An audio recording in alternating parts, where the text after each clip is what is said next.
Hey guys, Merry Christmas and Happy Holidays. This is probably gonna be the last Foodie Friday of the rest of this year. I'm sorry if there's a lot of background noise. Our dishwasher is going right now, which was just very poor planning on my part. Today we're gonna be making a cranberry pie. My sister and her girlfriend brought this to our Thanksgiving and it was so delicious. It was so good. So I ended up asking her for the recipe and it turns out this is a recipe originally from Pioneer Woman, so I'm gonna link it down below. When I was looking over it, it looks super duper easy. So that's what we're gonna be making today. So the very first thing that we need to do is butter a pie pan. So I'm just gonna rub a stick of butter all over it.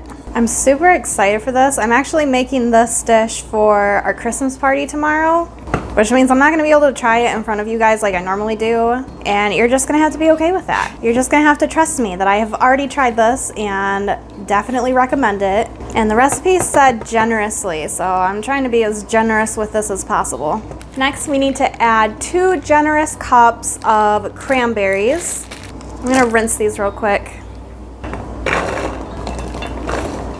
Next, we need to sprinkle in some chopped pecans, and the recipe calls for 3/4 cup pre-chopped.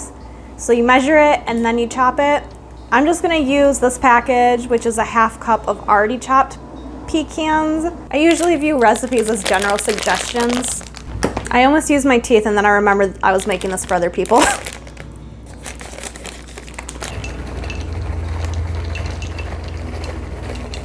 And then the last thing we're gonna add to the filling is 2/3 cup of sugar.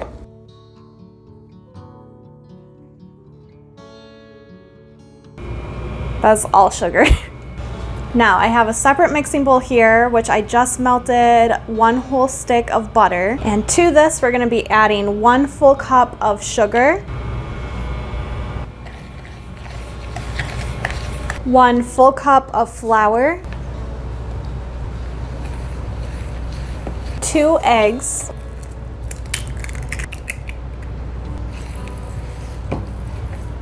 and then a teaspoon of almond extract. I'm just gonna put about like 2 capfuls.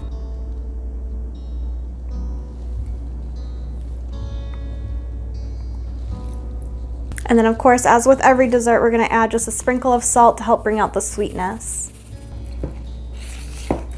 Now we're gonna pour our topping mixture over our filling mixture. And the recipe said to pour it in ribbons. That's gonna be kind of hard to do, I think. So just do your best. Make sure everything is fairly even. I'm using a spatula to smooth everything out. You trying to be sneaky? No.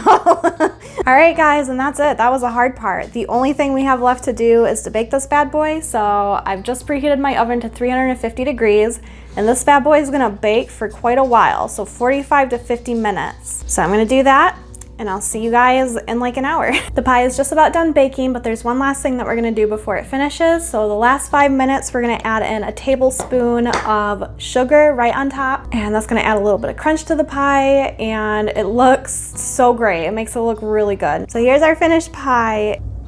Oh, it smells so good. It looks so delicious. I love how you sprinkle sugar at the end. It just makes it look so much more fancy than it actually is. So since this is for a party, like I said earlier, I can't try this with you right now, but you just gotta trust me. This is absolutely amazing and I highly recommend it. So if you enjoyed today's recipe, I really hope you'll leave me a thumbs up. If you're new to my channel and you haven't already, I really hope that you'll subscribe. I would love to see this channel grow. Honestly, it would just make me so happy. And that being said, guys, I will see you in the next video. Bye.